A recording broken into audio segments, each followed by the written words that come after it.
I have BB Pro Coach Greg Doucette here, and I am going to talk to you today about Hawthorne Bjornsson from Game of Thrones, referred to as the Mountain. And what happened is he had done an interview a couple years ago, and he admitted to steroid use. And so he's getting all this hate now because he's a cheater and uses steroids to win the world's strongest man and all this stuff.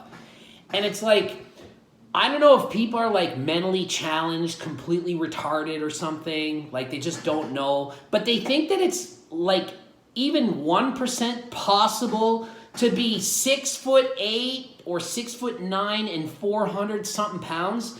This guy is a monster. He's like literally a monster. Like not kind of, but literally. If you ever stand next to him, which I've stood next to him, it's shocking. It doesn't make sense. Like if I were twice as big as I am, I would still be smaller than him. And I'm on steroids. So what do people think? The guy deadlifts like 1,050 pounds, almost 1,100 pounds. And he's a tank. He's so big. And it's not like he's fat. He has abs. He's abs at 400 pounds. It's not possible to be that big. So the world is skewed. They think that guys like The Rock are potentially natty, or that you're in the Mr. Olympia and you might be natural. It's like, come on, people. It's not realistic to think that you can be this amazing. He's so freaky. It's just not possible. Now, they even have this stupid clause or this stupid whatever in the World's Strongest Man where they pretend it's natty. It's the world's strongest man contest. And they're like, yeah, we reserve the rights to do drug testing and performance-enhancing drugs are illegal. Do you think one guy in the world's strongest man is natty? Come on, there's no one. There's not even a chance. If there was, that guy would take steroids and beat everyone by like light years. It's not even a potential possibility. So what does that mean? It means they're not testing them. If they tested them, they would all fail. What would that look like? The world's strongest man. And in the top 10, all 10 failed. The show is over. It wouldn't exist. It's like the Mr. Olympia. You're not going to test all the Mr. Olympia bodybuilders? Come on. I mean, it's not the natural Olympia. If it was the natural Olympia, yeah, you test everybody. But this is just normal sports.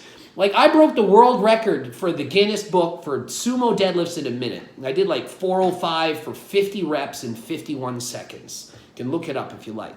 And then people are like, yeah, but you took steroids to break that record. I'm like, the Guinness doesn't ban you from breaking a record if you took steroids. There's no like rule you have to be natty to break the Guinness record. It's whoever lifts the most weight. Doesn't matter if you're an alien, if you're whatever race you are, how big you are. I weighed 210 pounds when I did it. I wasn't 400. Maybe the Mountain could beat that record. He certainly should. He's a big, big dude. But he didn't do it, so I had the record, okay? It doesn't matter if I took steroids or not to do it. It's not cheating if you're allowed.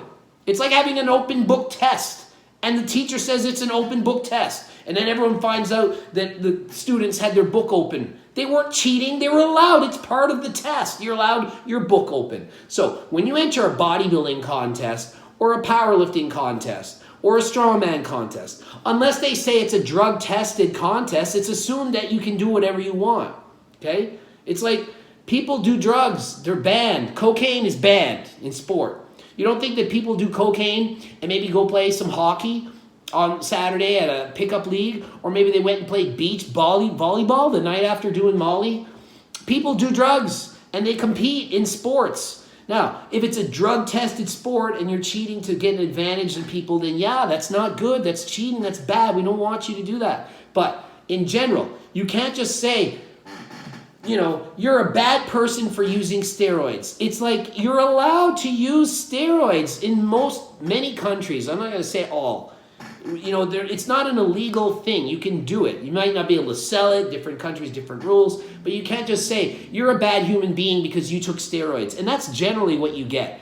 You took GH. That's why you look good. You took this. It's not hard work. You're just a steroid head. It's like you get constant bombardments of insults. And it's funny how these same people are probably smoking cigarettes, drinking alcohol, doing cocaine, doing whatever drug that they want, and no one's on their ass saying you're a loser of a person and you don't belong on this planet because you drank alcohol and got drunk Saturday. It's like, let people do what they want.